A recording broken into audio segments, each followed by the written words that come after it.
The petrol shortage in Russia is becoming fairly acute for the Russians. Это же ужасно, это же надо день терять, просто его... Я с Новопеределкина приехала. Просто по навигатору, по Яндексу забиваю, где есть бензин и выезжаю. The Kapotnia refinery has been hit, which covers Moscow. Of the 10 biggest refineries in Russia, they've all been hit at least once, some of them multiple times.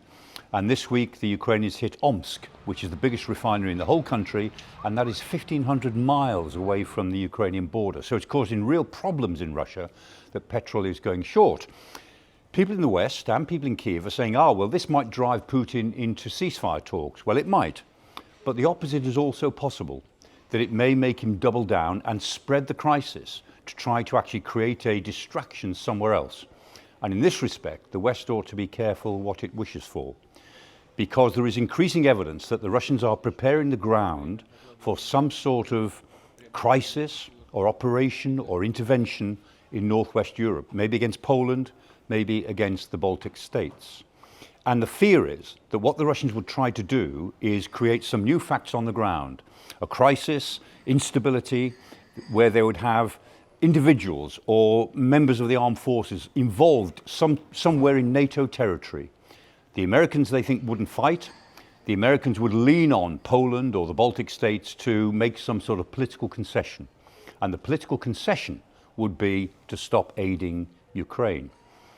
Why do the Baltic states and Poland take this seriously? Well, they do because look at what has been happening in the last couple of weeks. No fewer than 10 states have begun mass evacuation plans from their border. So the 3 Scandinavian states, Norway, Sweden and Finland, the 3 Baltic states, Estonia, Latvia, Lithuania, in addition to Poland, Germany, Denmark and Iceland. Iceland, there's a separate story there altogether.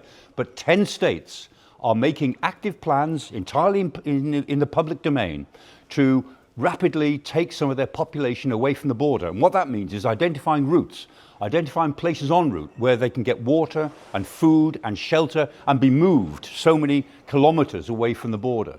So those states are thinking in terms of getting people out of the way quickly, because Putin has been saying that he wants an audit of all of those European states who are helping Ukraine.